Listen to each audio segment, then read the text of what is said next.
Thank you. My name is Scott DiMauro, S-C-O-T-T, last name DiMauro, D-I-M-A-U-R-O.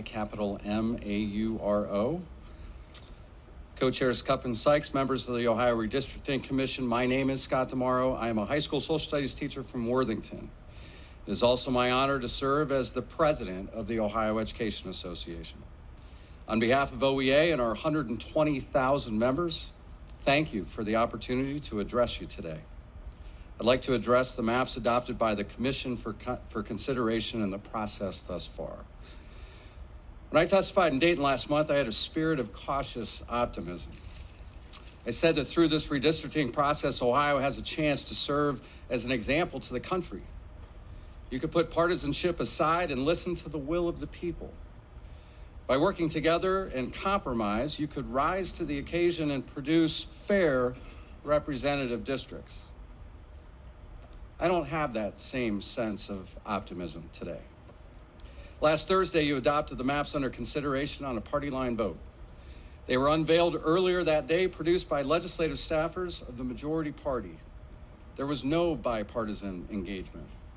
The maps heavily favor the party in power. It was as if 71% of Ohio voters hadn't supported a change in the Constitution.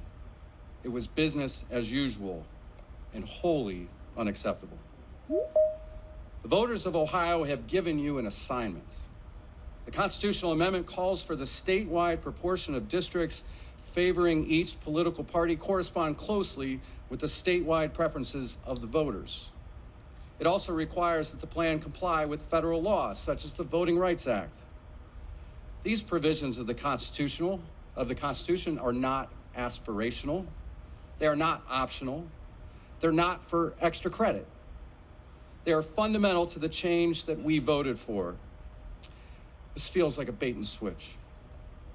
As others have noted, the citizen-produced maps that won the Fair District Mapping competition outperformed the maps being considered on key metrics of limiting the number of splits of political subdivisions, compactness, competitiveness, and minority representation. They merit the consideration of this commission. I particularly appreciate that Pranav Padmanabhan's proposal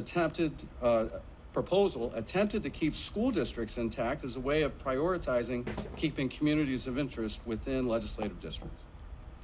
When voters approved Issue 1 in 2015, one of the committee co-chairs said, obviously there's a lot of skepticism about government, but if you work these issues through and get everybody involved, you can solve some of these issues. That bright-eyed optimist was none other than current commission member, Senator Matt Huffman. At Thursday's hearing, several members of the commission stated they wanted a 10-year bipartisan agreement. They were willing to put in the work to make it happen. As I stated when I last testified, anything less than a bipartisan agreement and a 10-year map would be a failure of leadership. The voters of Ohio voted for change. We want an end to partisan gerrymandering and business as usual. We demand fair maps. As you know, time is running out. Thank you for your attention. Are there any questions? Thank you very much. Next witness.